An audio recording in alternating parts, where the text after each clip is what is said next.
Guys, आज का जो हमारा टॉपिक है हम वही कर रहे हैं पंचकर्म विषय प्रवेश। ठीक है, तो अष्ट महादोषकर भावों के लक्षण एवं चिकित्सा से हम शुरू कर रहे हैं। उच्च भाष के लक्षणों व्याप्त हैं शिरोव्याप्त, शंखकण, निस्तोष, श्रोतो, प्रोद, मुख, तालु, कंठशोष, तिमिर, पिपास, ज्वर, तमक, अनुग्रह, मन्यस्तम, निष्ठमन, उर्ज, पार्श्व शूल, स्वरभेद, हिचकी, श्वास आदि। चिकित्सा अभ्यंग, स्वेदन, उपनाह, धूम, नस, भोजन उपरांत स्नेह, बांसरस, क्षीरादि सेवन, वातनाशक, सर्व विधि सेवन तथा मौन धारण, रक्त शोभ, संधि पर्व,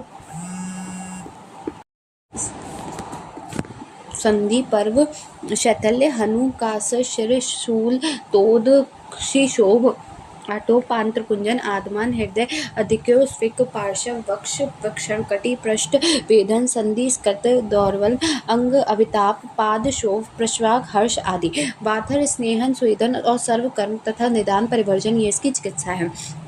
अतिचंक्रमण, पाद, जंघा, उरु, जानु, वक्षण, श्रोणी, पृष्ठ, शूल, शक्ति, साध, निस्तोद, पिंडिका, उतेष्ट, अंगमर्द, समिताप, सिरा, धमनी, हर्ष, श्वास, कास आदि। ठीक है, चिकित्सा है वात, शामक, स्नेहन, स्वेदन आदि सर्वकर्म तथा निदान परिवर्तन। अत्त, सियासत, स्पिक, पार्श्व, वक्षण, कटी, पृष्ठ में वेदना तथा रक्तशोभ जन्य विकार, वात, हर, स्नेह, स्वेदन आदि सर्वकर्म तथा निदान परिवर्तन। अजीर्ण, मुक्षोष, आदमान, शूल, निस्तोद, पिपास, गात्र, साध, छद्री, अतिसार, मूर्छा, ज्वर, प्रवाहन तथा आम, विषाद, श्वेता, छद्रन, तत् रुक्ष, स्वेदन एवं लंघनीय, पाचनीय, दीपनीय औषधि का प्रयोग। अहितकर भोजन है, अन्न में अरुचि, दौर्बल्य, व्यवर्ण, कंडू, पामा, गात्र अवसाद, वातादि दोषों का प्रकोप, वातादि दोषानुसार दोष शामक उपाय। दिवा स्वप्न में अरोचक, विपाक, अग्नियाश, स्तैम, पांडु, तो त्वक विकार, कंडू, पामा, दाह, छद्री, अंगमर्द, हृदय, जानता, तंद्रा, निद्रा, ग्रंथि रोग, दौर्बल्य, मूत्र एवं नेत्र का लाल होना। इसमें जो हम चिकित्सा देंगे, धूम्रपान, लंघन, वमन, शिरोविरेचन, व्यायाम, वृक्ष आहार विहार, अरिष्टपान, दीपनीय औषध प्रयोग, प्रघर्षण, उन्मर्दन, परिसेचन, कफ नाशक, सर्व विधियों का कफ का शमन, मैथुन में शीघ्र ही बलनाश, उद्रसाद, श्रीबस्ती, गुद, मेद्र, वक्षण, उरु, जानु, जंगा, पाद, शूल, हृदय स्पंदन, नेत्र पीड़ा, अंग शैथल्य, शुक्रकर्म, मार्ग में रक्त गमन, कास, श्वास, रक्तष्ठीवन, स्वर साध, कटी, दौर्बल्य, एकांग, सर्वांग रोग, मुशक, शोथ, वात, वर्च, मूत्र का अवरोध, शुल्क, विसर्ग, जाड़ता, कंपन, बाध्यर्य, विषाद आदि रोग, गुदा में खींचे जैसी वेदना, मूत्र इंद्रिय पर चोट लगना, पीड़ा, मन में अवसाद होना, हृदय में कंपन होना, संधियों में पीड़ा होना, अंधेरे में प्रवेश करने जैसी पीड़ा होती है। चिकित्सा है कि जीवनीय औषधियों से सिद्ध छीरी सर्पी का प्रयोग, वाथर, स्वेदन, अव्यंग, उपनाह, वृक्ष आहार सेवन, स्नेह पान तथा त्रिविध स्नेहन विधियों का प्रयोग। यापन बस्ती एवं अनुवासन बस्ती का प्रयोग, मूत्र विकार के कारण बस्ती शूल होने पर विदारी गंध आदि गणवा जीवनीय गण की औषधियों तथा क्षीर में सिद्ध तेल की उत्तर बस्ती का प्रयोग करें। महत्वपूर्ण नोट है कि चरक ने अति संक्रमण, सिराधमनी, हर्ष, पिंडिका, उद्देष्टन, रक्तशोभ, पादशोभ, प्रवर्ष, हर्ष बताया है। सुश्रुत ने इसमें अति चक्रमण, शक्ति, प्रोष, शोफ या पादहर्ष बताया। काश्यप ने अति चक्रमण, शकरा, अश्मरी, आयतन, वातरक्त बताया है। चरक ने उच्च भाषण, निष्ठीवन, मैथुन में रक्त निष्ठीवन, वांगभट ने उच्च भाष्य में रक्त निष्ठीवन, चरक ने मैथुन बधिर बताया है। सुश्रुत ने उच्च संभात बहादुर बताया है और चरक ने ग्रंथि रोग, दिवा स्वप्न के कारण पामा, अहित भोजन या एवं दिवा स्वप्न दोनों में मिलता है। पंचकर्म में परिहार काल, जिस पुरुष को केवल स्नेहपान कराया हो अथवा मौन कराया हो तो उसे 7 दिन के उपरांत लघु भोजन दिया जाता है। जिस पुरुष का रक्तमोक्षण या संशोधन किया गया हो उसे 1 मास तक अथवा जब तक बलवान न हो जाए तब तक क्रोध आदि विषयों का परित्याग कर देना चाहिए। एक बस्ती के सेवन से अनंतर 3 दिन तक क्रोध आदि विषयों का त्याग तथा तीसरे परिहार दिवस के बाद तथा 7वें आहार का सेवन करना चाहिए। पंचकाल काल विधान, स्नेहपान काल मर्यादा 1 से 7 दिन तक, कुल समय 7 दिन है। विश्राम काल तक 8वें दिन 1 दिन का बताया है। अभियंग, स्वेदन, वमन 9वें दिन 1 दिन का बताया। संसर्जन कर्म 10 से 16 दिन का 7 दिन का बताया। विश्राम काल 17वें दिन 1 दिन का बताया है। पुनः स्नेहपान 18 से 20 दिन 3 दिन का बताया। विश्राम काल अभियंग स्वेदन 21 से 23 दिन का बताया। 3 रात्रि का अभियंग स्वेदन विरेचन 24वें दिन का बताया। 1 दिन का और पुनः संसर्जन कर्म 25 से 31वें दिन 7 दिन का बताया गया है। ठीक है, इसके बाद देखो विश्राम काल 32वें दिन होगा, 1 दिन का अनुवासन, 33वें दिन 1 दिन का अनुवासन एवं निरवस्थि एकांतर क्रम से 34 से 57वें दिन होगा, 24 दिन का होगा। अनुवासन बस्ती 58वें 62 दिन दी जाएगी, 5 दिन की विश्राम काल कर्म 63 से 122वें दिन का 60 दिन का होगा, और नस से 123 से 129वें दिन का होगा, 7 दिन का, और रक्तमोषण 130वें दिन 1 दिन का होगा। इसके बाद अथवा स्नेहपान 130 से 136वें दिन 7 दिन का होगा। विश्राम काल 137वें दिन 1 दिन का होगा। रक्तमोक्षण 128वें दिन 1 दिन का होगा। प्रवर शोधनार्थ नस्य तथा पंचकर्म प्रक्रिया में कुल 129 दिन लगते हैं, अथवा बिना स्नेहन युक्त रक्तमोक्षण में 130 अथवा स्नेहपान युक्त रक्तमोक्षण में 138 दिन लगते हैं। मध्यम शोधन में मध्यम शोधनार्थ स्नेह युक्त रक्तमोक्षण तक प्रक्रिया में 85 दिन लगते हैं, जिसमें स्नेहपान 5वें दिन, संसर्जन क्रम 5 दिन तथा कलाबस्ती 15वें दिन लगता है। अवर्शोधनार्थ स्नेहपान युक्त रक्तमोक्षण तक प्रक्रिया में 57 दिन लगते हैं, जिनमें स्नेहपान 3 दिन, संसर्जन क्रम 3 दिन तथा योग बस्ती 8 दिन करना चाहिए। पंचकर्म चिकित्सक के गुण। पंचकर्म विधन वे राजयुक्त विषय युच्यते, जो चिकित्सक सभी प्रकार के रोगों को विषयतः को जानता है, जो सभी प्रकार के औषध प्रयोगों में कुशल होता है, जो देश काल औषध मात्रा आदि का संपूर्ण ज्ञाता होता है, उस चिकित्सक द्वारा की गई चिकित्सा निसंदेह सफल होती है। जो वैद्य पंचकर्म के विधानों का ज्ञाता होता है, वह राजा ही चिकित्सा करने योग्य विषय होता है। पंचकर्म के निम्नलिखित गुणों का वर्णन किया गया है। पंचकर्म चिकित्सक के निम्नलिखित गुणों का वर्णन किया गया है। कौन कौन से होंगे? सूत्र अर्थ प्रयोग कुशल, रोगी आयु ज्ञाता, सर्वज्ञाता, सामुत्तम चिकित्सात, चतुष्पाद परीक्षक, पर्यावदार्थ शुद्धता, परिदृष्ट कर्मता, दाक्ष्यता, शौच जित हस्तता, उपकरण वर्तता, सर्व इंद्रिय उपन्नता, प्रकृति ज्ञाता, प्रकृता। इसके बाद वैद्य की 4 प्रकार की वृत्तियों का वर्णन किया गया है। मैत्री कारुण्यमेयुष्यते, शुक्य प्रतिरूपेणम, प्रकृति स्तुते भूतेषु, वैद्य वृत्ति चतुर्विधा क्या है? मैत्री कारुण्य आप्तेषु, शाक्य प्रीति, उपेक्षित प्रकृति स्थिति भेषु। पंचकर्म चिकित्सक की सतर्कता हेतु दृष्टता। जिस प्रकार पक्षी अपने तरुण अंडे की रक्षा सावधानी पूर्वक करता है, जिस प्रकार तेल से पूर्ण रूपण भरे हुए पात्र की सावधानी पूर्वक रक्षा की जाती है, जिस प्रकार गायों को चराने वाला गोपाल दंड से गायों की देखभाल करता है जिससे गायें इधर उधर ना जा पाए, उसी प्रकार बहुत सी सावधानी पूर्वक पंचकर्म उपरांत रोगी की रक्षा करना चाहिए। संशोधन द्वारा शुद्ध शरीर युक्त पुरुष की तेलपूर्ण भांड एवं कच्ची मिट्टी के पात्र के समान गुण होने के कारण यत्न पूर्वक रक्षा करनी चाहिए। निम्नलिखित पुरुषों की तेलपूर्ण भांडी एवं कच्ची मिट्टी के पात्र में समान गुण होने के कारण यत्न पूर्वक रक्षा करनी चाहिए। इनका उपचार भी संशोधन युक्त पुरुष के समान ही करना चाहिए। तेलपूर्ण व्रण से पीड़ित पुरुष का स्नेहपान द्वारा स्निग्ध पुरुष का नेत्र रोग, ज्वर एवं अतिसार से पीड़ित पुरुष का। पंचकर्म में अग्नि एवं कोष्ठ का महत्व। अग्नि शब्द से सर्व शरीर व्याप्त सभी अग्नियों का बोध करते हैं, अतः जठराग्नि, धात्वाग्नि, भूताग्नि, इन सभी अग्नियों में जठराग्नि प्रधान मानी जाती है तथा धात्वाग्नि और भूताग्नि का मूल मानी जाती है। जठराग्नि के प्रदीप्त रहने के सभी अग्नियां को बल मिलता है तथा अपने अपने कर्मों को सुचारू रूप से करते हैं। जठराग्नि के बंद हो जाने पर सभी अग्नियों की क्रियाशीलता प्रभावित हो जाती है और दोष धातु मलों का समय क्रियाशीलता प्रभाव होती है तथा दोष धातु मलों का सम्यक रूप से निर्माण करती है। जठराग्नि के मंद होने, अन्न का सम्यक पाचन न होने पर, अपक्व रस अर्थात आम का निर्माण होने पर, जिससे विविध प्रकार की व्याधियां उत्पन्न होती हैं। अग्नि परीक्षण। पंचकर्म कराने के पूर्व अग्नि की सम्यक रूप से परीक्षा की जाती है। अग्नि की परीक्षा पुरुष के आहार करने की शक्ति एवं सेवन क्रिया आहार के जरण शक्ति के किया जाता है। जठराग्नि के प्रदीप्त होने पर जारण शक्ति प्रबल हो जाती है तथा अन्य एवं औषधि का समय प्रयोग करती है। अग्निजरण शक्तियां परिशक्ति शरीर में स्थित अग्नियां बल भेद से 4 प्रकार की होती हैं। वातादि दोषों से रहित एक तथा विकार युक्त अग्नियों से के 3 भेद होते हैं। समअग्नि, तीक्ष्ण अग्नि, मंद अग्नि, विषम अग्नि। समअग्नि मिथ्या आहार विहार द्वारा उपचारों को से अग्नि विकृत हो जाती है तथा अनुपचारों में अपनी प्राकृतिक अवस्था में रहती है। अपने स्वभाव से ही सम वात पित्त कफ वाले पुरुष की अग्नि सम होती है। यह अग्नि उपयुक्त काल में मात्रा पूर्वक किए हुए भोजन का सम्यक रूप से पाचन करती। तीक्ष्ण तीक्ष्ण सभी प्रकार के उपचारक अथवा भोजन संबंधी नियमों के व्यक्ति क्रमों से होने वाले विकारों को सहन करने वाली शरीरस्थ अग्नि है। पित्त प्रकृति पुरुष एवं पित्त अभिभूत अग्नि अनुष्ठान वाले पुरुष की अग्नि तीक्ष्ण होती है। यह अग्नि पित्तजन्य विकारों को उत्पन्न करती है।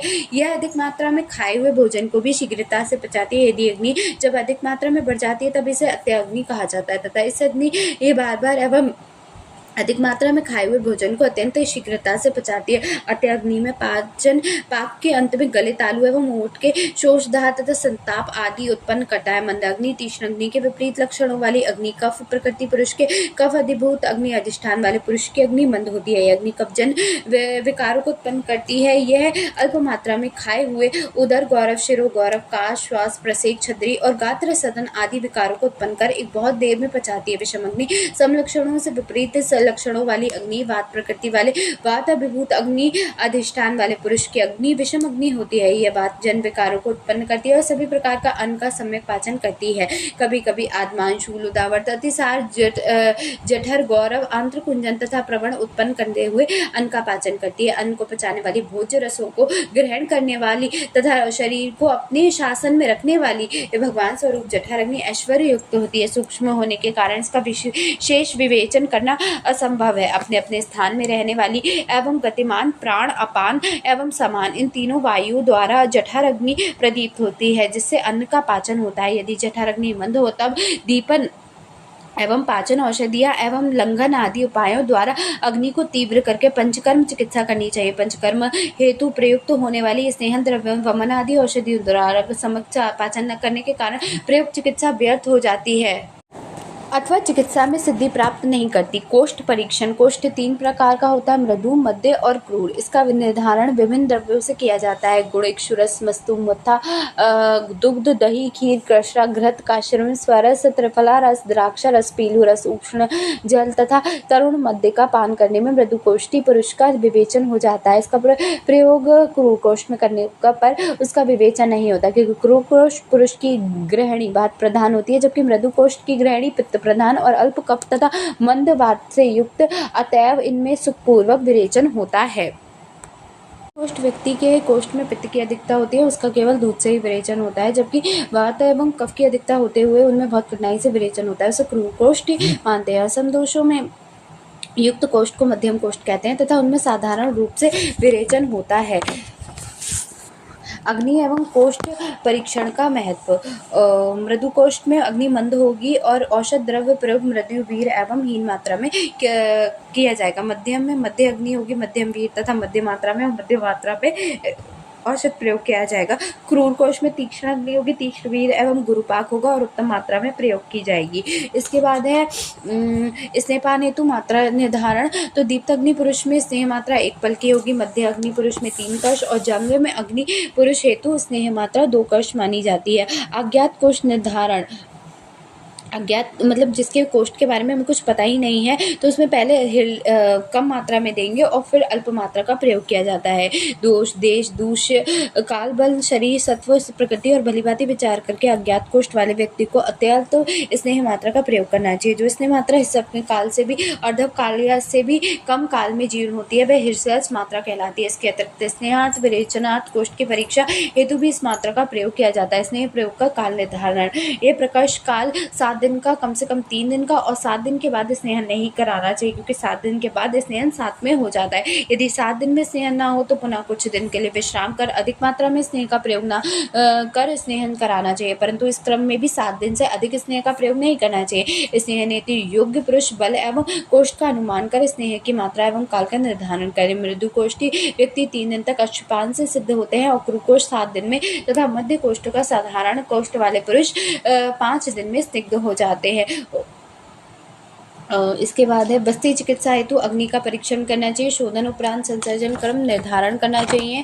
ठीक है। अग्नि को साम्यावस्था में लाने हेतु उपाय तो लंघन आदि द्वारा अग्नि दीपन करना है, दीपन पाचन औषधि द्वारा अग्नि दीपन करना है, स्नेहन द्वारा अग्नि दीपन करना है, संसर्जन क्रम द्वारा अग्नि दीपन करना है और इसके बाद विविध द्रव्यों या क्रियाओं द्वारा अग्नि को हम दीपन करते हैं। उष्ण पान उदक पान द्वारा अग्नि भी दीपन कराई जाती है। इसके बाद औषध शोधन अथवा पंचकर्म हेतु त्रिविध कर्म 3 ही कर्म होते हैं, पूर्व कर्म, मध्य कर्म और पश्चात कर्म। पूर्व कर्म, प्रधान कर्म और पश्चात कर्म।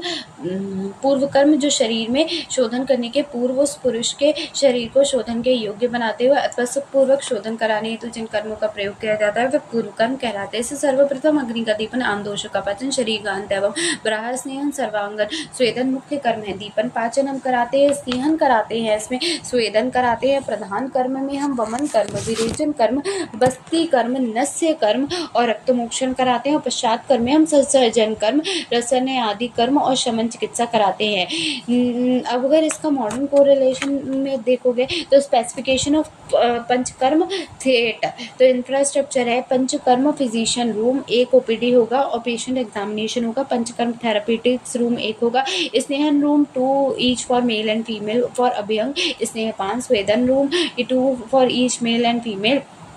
वमन रूम होगा जो अलग अलग फीमेल के लिए और मेल के लिए, ऐसे ही विरेचन के लिए भी, बस्ती के लिए भी, नस्य के लिए भी, रक्त मोक्षण के लिए भी, शिरो धारण के लिए भी किचन भी होना चाहिए, वो मेडिसिन प्रिपेयर करने के लिए होगा। और पंचकर्म स्टोर रूम होना चाहिए, ठीक है। इंस्ट्रूमेंट्स में आप द्रोणी होनी चाहिए, table made up of wood fibre, minimum size होना चाहिए 7.5 फीट टू 2.5 फीट और 2.5 फीट। स्वेदन होना चाहिए चैम्बर बोथ हॉरिजॉन्टल वर्टिकल, शिरो धारण के लिए टेबल होनी चाहिए स्टैंड के साथ, नस्य टेबल होनी चाहिए, मूवेबल हेड के साथ, नाड़ी स्वेदन यंत्र होना चाहिए यानी कि प्रेशर कुकर भी होना चाहिए, इसके साथ arm chair, stool, foot stairs, heater, induction plate, gas stove for heating purpose, vamana पैथिका patra, basti netra, basti putaka, gloves, catheter, water bath et cetera for basti procedure. Uttar basti instrument दोनों के लिए for male and female, needle, syringe, scalpel, bandage, सिरा, अबल, cupping, leeches and rakta mokshana, कर्न्स, steaming devices, cotton, nasya karma, autoclave equipment for sterilisation of instruments and cloth, bed pan, kidney पे, thermometer, sphygmometer, BP apparatus, stethoscope, stopwatch, etc. Small pillow cover with a Rexin sheet, plastic apron, mask, bowel, knife, scissor, spoon, frying pan, iron pan, etc.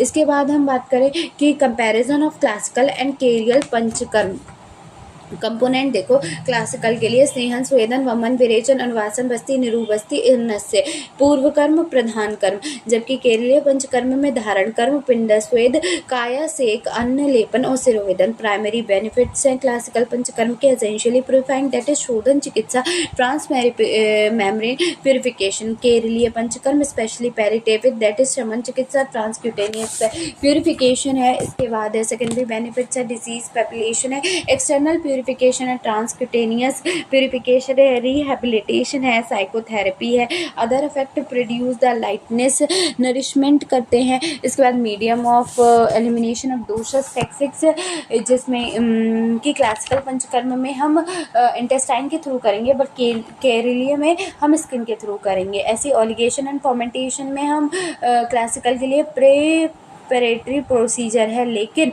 केरलीय panchakarma के लिए primary procedure है। Specific attributes, classical के लिए seasonal regiment है, disease के लिए preventive के लिए, और प्रेपरेटरी थेरेपी है, रसायन क्योर डिजीज है, जबकि कैरोलिन के लिए नॉन स्पेसिफिक है। प्रोसीजर कंसिडरेशन, क्लासिकल के लिए वात दोष बस्ती है, पित्त दोष विरेचन, कफ दोष वमन, और केरलिन के लिए बेस्ड ऑन डिजीज जैसे कि सिरोधारण के लिए मेंटल डिसऑर्डर है, पिंड स्वेद जॉइंट डिसऑर्डर्स के लिए है, काया स्वेद सेक न्यूरोलॉजिकल डिसऑर्डर्स के लिए। प्रिपरेटरी प्रोसीजर फॉर क्लासिकल दीपन, पाचन, सेहन एंड स्वेदन, और केरलियन के लिए दीपन और पाचन ही है। कॉम्प्लिकेशंस है एक केरलिन में कोई नहीं है, लेकिन क्लासिकल में रिजन फ्रॉम एरर्स के लिए हो जाती है।